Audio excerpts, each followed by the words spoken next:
ইচ্ছে হয় নিজের জীবনটাকেও একটু নিজের মনের মতো করে সাজিয়ে গুছিয়ে নিতে। প্রতিদিনের এই ব্যস্ততা, দায়িত্ব আর সবার চাওয়া পাওয়ার মাঝে কোথায় যেন নিজের ছোট ছোট ইচ্ছেগুলো হারিয়ে গেছে। কখনো মন চায় নিজের জন্য একটু সময় বের করে আবার নিজের স্বপ্নগুলো নতুন করে সাজাতে, নিজের হাসিটাকে আগের মতো ফিরে পেতে। জীবনের পথে হয়তো চলতে চলতে অনেক কিছু মেনে নিতে হয়, অনেক ইচ্ছেকে নীরবে লুকিয়ে রাখতে হয়।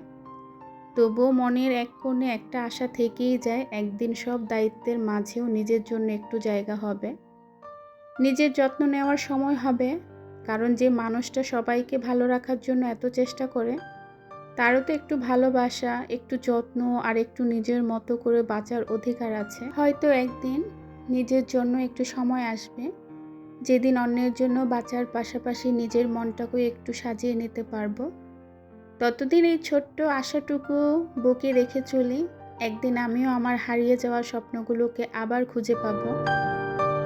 হ্যালো এভরিওয়ান, আসসালামু আলাইকুম। কেমন আছেন সবাই? আমি মুক্তা, জীবনের ডায়েরি ইউটিউব চ্যানেলে আপনাদেরকে আরও একবার স্বাগত জানাই। দূরে এবং কাছে, দেশ এবং দেশের বাহিরে যে যেখান থেকে ভিডিওটি দেখছেন, আশা রাখি সবাই ভালো আছেন এবং সুস্থ এবং নিরাপদে আছেন। আলহামদুলিল্লাহ, আমরাও বেশ ভালো আছি। বরাবরের মতো নতুন আরও একটি ভিডিও নিয়ে আপনাদের মাঝে হাজির হয়েছি। আমার আজকের ভিডিওটি পুরো দেখবেন, আশা রাখি ভিডিওটি আপনাদের কাছে ভালো লাগবে। প্রতিদিনের মতোই কাজকর্ম দিয়ে ভিডিওটা শুরু করেছি। কিছু টুকিটাকি বাজার আনা হয়েছে, সেগুলো গুছিয়ে রাখলাম। অলরেডি সকালের নাস্তা হয়ে গিয়েছে, আর নাস্তার পরপরই কিছু বাজার গুছিয়ে নিচ্ছি। কিছু বাজার আনা হয়েছিল রাতের বেলা, আর কিছু বাজার আনা হয়েছে সকালবেলা। তো মুড়ি, তারপর চায়ের দুধ আর হচ্ছে কেক, এটা রাতের বেলা আনা হয়েছিল। আর সকালবেলা মুস্তাকিমের বাবা একটু বাজারে গিয়েছিলেন, তো আসার টাইমে এই বাজারগুলো নিয়ে এসেছে। পেয়ারাগুলো এত বেশি সুন্দর, আনার পর বলছিল আমাকে একটা পেয়ারা কেটে দাও। তো দেখেন, পেয়ারাটা কাটা মাত্রই এই পেয়ারাটা খারাপ পড়েছে, মানে একদমই ভালো না। উপর দিয়ে দেখতে এত বেশি সুন্দর, অথচ ভিতরে কি অবস্থা। তারপরে আরেকটা পেয়ারা কেটে দিয়েছি। মোস্তাকিমের বাবাকে সকালবেলা বিদায় দিয়ে সংসারের কাজগুলো শুরু করেছি। বাচ্চারাও বাসায় নাই, ওরাও স্কুলে গিয়েছে। একা একা কাজ করতে কিন্তু আমার ভীষণ ভালো লাগে।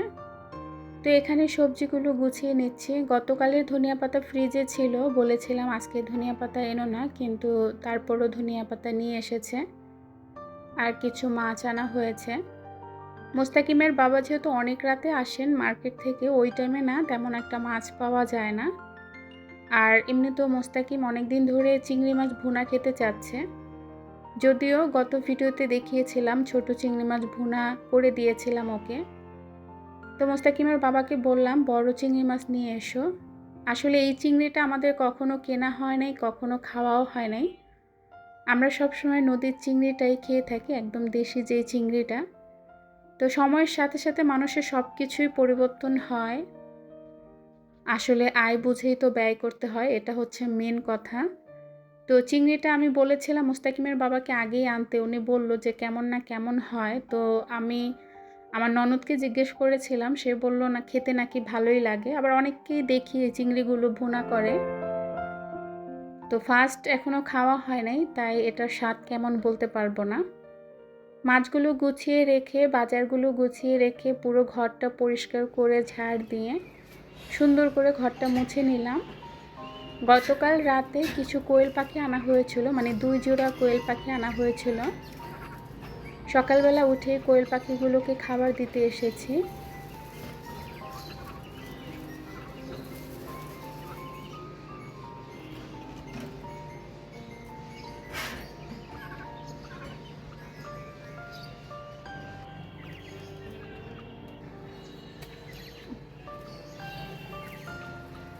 খাঁচাটা অনেক বছর আগের, প্রায় 10 বছর আগের একটা খাঁচা আমার বাসায় ছিল। তখন মুস্তাকিম ছিল না, যখন এই খাঁচাটার মধ্যে আমি অনেকগুলা কোয়েল পাখি পেলেছিলাম। তারপরে কিছু মুরগি পালন করেছিলাম। এরপরে 2022 কিংবা 23-এর দিকে 2টা খরগোশ ছিল। তো খরগোশ 2টা মারা গিয়েছিল কিছুদিন থাকার পর। খাঁচাটা যখন কোয়েল পাখি রাখার জন্য বের করেছি তখন মুস্তাকিম দেখে বলছিল, খাঁচাটা দেখলে আমার খরগোশের কথা মনে পড়ে, বুকটা কেমন কাঁপ দিয়ে ওঠে। কোনো কিছু পালন করলে না তার প্রতি অনেক বেশি মায়া হয়ে যায় প্রতিটা মানুষেরই। যাই হোক, কোয়েল পাখিকে খাবার পানি দিয়ে কিছু কাপড় ধুয়ে দিলাম, এখন বারান্দায় শুকাতে দিচ্ছি। তো আজকে যে টপিক নিয়ে আপনাদের সাথে কথা বলবো সেটা তো এখনও বলাই হয় নাই। আসলে সংসার মানে প্রতিদিনের কত কত কাজ, রান্না, ঘর গোছানো, বাজার করা, সব কিছু একসাথে সামলাতে হয়। কিন্তু এই কাজগুলোর পাশাপাশি যদি একটু বুদ্ধি করে খরচের হিসাব রাখি তাহলে সংসার যেমন গুছিয়ে চলবে, তেমনি 1 টাকাও অযথা খরচ হবে না।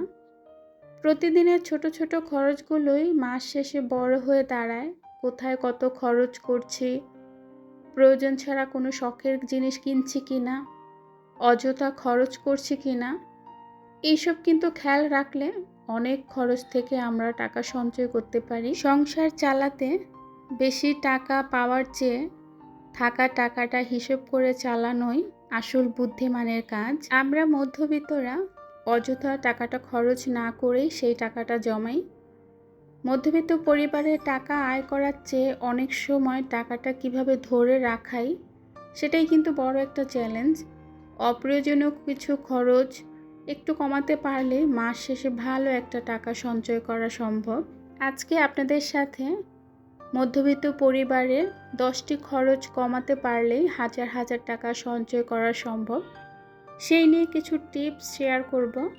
আশা করি আপনাদের কাছে ভালো লাগবে। আপনারা আমার পুরো ভিডিওটা জুড়েই থাকবেন। আমরা কিছু গৃহিণীরা আছি সকালে ঘুম থেকে উঠে একদমই নাস্তা বানাতে চাই না, বাহির থেকে নাস্তা কিনে এনে খাই। এটা কিন্তু করা যাবে না। বাহির থেকে বারবার নাস্তা বা খাবার কেনা কমিয়ে দিলে সেখান থেকেও কিন্তু কয়েকটা টাকা আপনার সঞ্চয় হবে। প্রতিদিন যদি আপনি অভ্যাসটা পরিবর্তন করতে পারেন সেখান থেকে আপনার ভালো একটা টাকা কিন্তু মাস শেষে সঞ্চয় করতে পারবেন। তারপর দেখা যায় অপ্রয়োজনীয় অনলাইন শপিং বা হঠাৎ পছন্দ হওয়া জিনিসগুলো কেনা থেকে বিরত থাকুন। আমরা অনেকেই আছি হাতে কিছু টাকা হলে সেই টাকাটা খরচ না করা পর্যন্ত একদমই শান্তি লাগে না, তাই অনলাইন ঘাটাঘাটি করি কখন কোনটা বা কিনবো, চোখে পড়বে অপ্রয়োজনীয় জিনিসটা যেটা আমাদের দরকার নাই তারপরেও কিনি কারণ পছন্দ হয়ে যায়। তো সেই সব কেনা থেকে যদি বিরত থাকা যায়, সেই অভ্যাসটা যদি পরিবর্তন করা যায়, সেখান থেকেও কিছু টাকা সম্ভব সঞ্চয় করা। তারপরে হচ্ছে প্রয়োজন না থাকলে অতিরিক্ত মোবাইল ডাটা বা ইন্টারনেট প্যাক নেওয়া, এখান থেকেও কিন্তু কিছু টাকা আপনি সঞ্চয় করতে পারবেন। আমরা এখন ঘরের সবাই ইন্টারনেট ব্যবহার করি, ওয়াইফাই আছে সবার ঘরে। তারপর দেখা যায় কি অনেক গৃহিণীরা আছেন বা অনেক ঘরের পুরুষ আছেন যারা ডাটা ব্যবহার করেন। তো সেই ক্ষেত্রে দেখা যায় কি এটাও কিন্তু একটা বাড়তি খরচ, এই খরচটাও কিন্তু এড়িয়ে চলা সম্ভব যদি আমরা চাই। তারপরে হচ্ছে বিদ্যুৎ, পানি ও গ্যাসের অপচয় কমাবেন। অযথা ফ্যান চালিয়ে রাখবেন না, লাইট জ্বালিয়ে রাখবেন না, একটু হিসাব করে চলার চেষ্টা করবেন। তারপর হচ্ছে বাজারে যাওয়ার আগে তালিকা তৈরি করবেন, তাহলে অপ্রয়োজনীয় জিনিস কেনা থেকে আপনি বিরত থাকতে পারবেন। তারপর হচ্ছে শুধু অফার বা ডিসকাউন্ট দেখে জিনিস কিনবেন না, প্রয়োজন আছে কিনা তা আগে চেক করবেন, ভেবে দেখবেন এটা আপনার দরকার কিনা। এরপরে হচ্ছে জামা কাপড়, জুতা বা ঘরের জিনিস প্রয়োজনের চেয়ে আমরা বেশি কিনি, এই জিনিসটা করা যাবে না।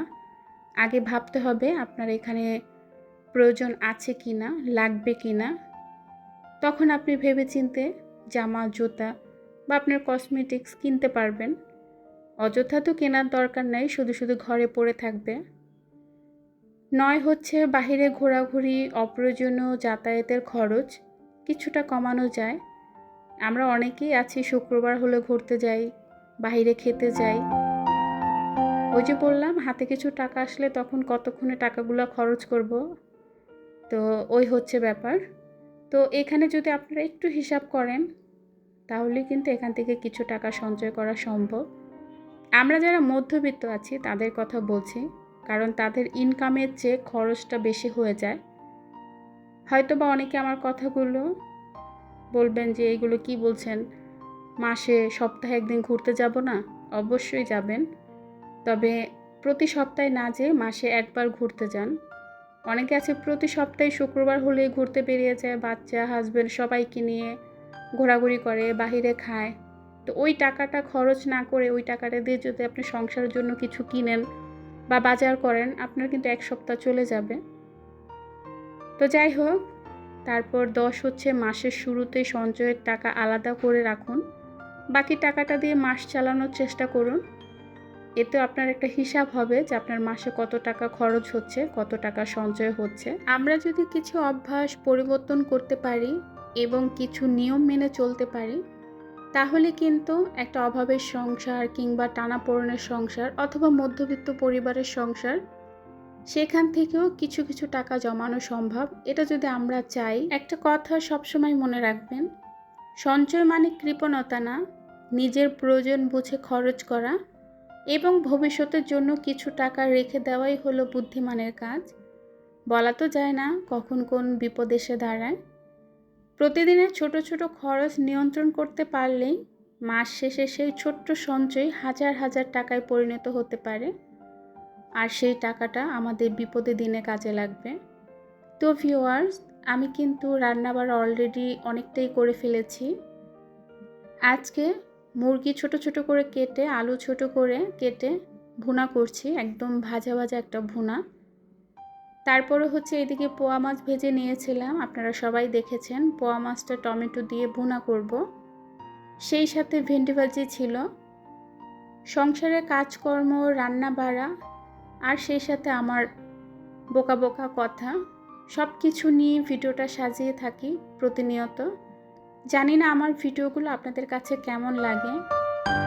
তো অনেক অনেক কমেন্টস পাই যারা আমার ভিডিও বা আমার কথা অনেক পছন্দ করেন। জানি না তারা আমাকে সান্ত্বনা দেওয়ার জন্য বলেন নাকি সত্যি তারা পছন্দ করেন। যাই হোক, যদি আমার ভিডিওটি আপনাদের কাছে ভালো লাগে অবশ্যই সুন্দর একটা কমেন্টসের মাধ্যমে জানিয়ে যাবেন। আপনাদের কমেন্টস পড়তে আমার সত্যিই ভালো লাগে, যদিও সবসময় রিপ্লাই দেওয়া সম্ভব হয় না। অনেক দিন পর লাইনের গ্যাসে গ্যাস পেয়েছিলাম জানেন, প্রায় মাস 2 পর। প্রত্যেক মাসে একদিন গ্যাস দেয়, প্রতি মাসে একদিন গ্যাস দিয়ে পুরো মাসের গ্যাসের বিলটা নেয়। তো কি আর করা, এদিকে সিলিন্ডার ব্যবহার করছি, এদিকে মাস শেষে গ্যাসের বিল দিচ্ছি, আবার কত টাকা যে কারেন্ট বিল আসে কি বলবো। এত হিসেব করে চলার চেষ্টা করি, তারপরে এত কারেন্ট বিল আসে, আসলে সেটা মেনে নেওয়ার মতো না। যাই হোক, এদিকে কিন্তু পোয়া মাছটা ভুনা হয়ে গিয়েছে, একটু মাখো মাখো ঝোল রাখবো, ধনিয়া পাতাটা দিয়ে দিলাম, মাঝখানে ধনিয়ার গুঁড়া দিয়েছিলাম। আমি কিন্তু যে কোনো তরকারিতে ধনিয়ার গুঁড়াটা ব্যবহার করি। আর ওইদিকে এখনও মুরগিটা হয় নাই, কারণ মুরগিটা আমি আস্তে আস্তে ভাজা ভাজা করব। ভুনা হয়ে গেলে এটা নামিয়ে মুরগিটা এই পাশে দিয়ে দিব, তারপর ওই পাশে ভেন্ডি ভাজিটা করব। একটা সত্যি কথা কি জানেন, লাইনের গ্যাসে রান্না করার মতো শান্তি আর কোনো কিছুতেই নাই। যতই আমরা ইলেকট্রনিক চুলা ব্যবহার করি, যতই রাইস কুকার ব্যবহার করি, যতই সিলিন্ডার ব্যবহার করি না কেন, গ্যাসের চুলায় যে রান্নাটার স্বাদ বা রান্নার যে একটা আরাম, এটা কোনো কিছুতেই নাই। তো এদিকে রান্নাটা হচ্ছে, আর রান্নার পাশাপাশি রান্নাঘরের কাজগুলো আমি প্রতিদিন যেভাবে করি ছোট্ট করে আপনাদের সাথে শেয়ার করলাম। রান্নাটা বসিয়ে কখনো বসে থাকা হয় না, পাশাপাশি সংসারের কাজ, রান্নাঘরের কাজ এগুলো করে রাখার চেষ্টা করি। রান্নাটা বসানোর পর কিছু থালাবাটি ছিল, সেইগুলো ধুয়ে সিঙ্কের উপরে দিয়েছিলাম। তো থালাবাটিগুলো শুকানোর পর জায়গা মতো গুছিয়ে রেখে সিঙ্কটা ভালো করে মুছে পরিষ্কার করে নিচ্ছি। তারপর চুলাটা পরিষ্কার করব, নিচের ফ্লোরটা পরিষ্কার করব। রান্নার শেষে থালাবাটি যা থাকবে সেগুলো ধুয়ে নিব। রান্নার পাশাপাশি কাজগুলো করে রাখলে কিন্তু যেমন সময়টা বাঁচে, তেমনি কিন্তু অনেক বেশি ভালো লাগে। কারণ রান্নার শেষে আমরা অনেকটা ক্লান্ত হয়ে যাই, তখন কিন্তু তেমনভাবে কাজ করতে ভালো লাগে না।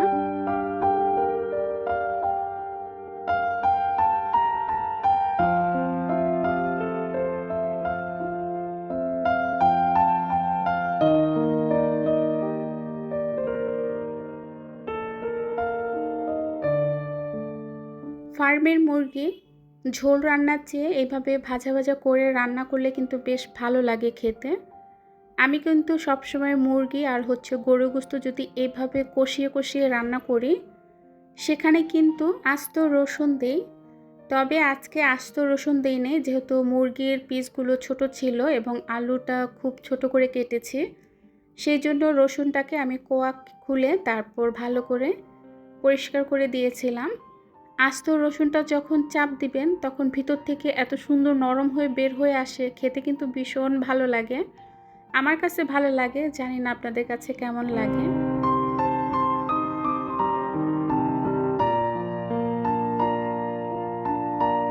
এইদিকে ভেন্ডি ভাজিও হয়ে গিয়েছে, একটা বাটিতে বেড়ে নিলাম। সবশেষে ভাত বসিয়ে দিব, তারপরে যে কাজকর্ম থাকবে সেগুলো করে নিব। তো ভিউয়ার্স, আমার আজকের ভিডিওটা আপনাদের কাছে কেমন লেগেছে অবশ্যই কমেন্টসে জানাবেন, ভালো মন্দ দুই দিকেই। তো সবাই ভালো থাকবেন, সুস্থ থাকবেন, নিরাপদে থাকবেন, আমাদের জন্য দোয়া করবেন। আপনাদের জন্য রইল অনেক দোয়া এবং ভালোবাসা। আল্লাহ হাফিজ, আসসালামু আলাইকুম।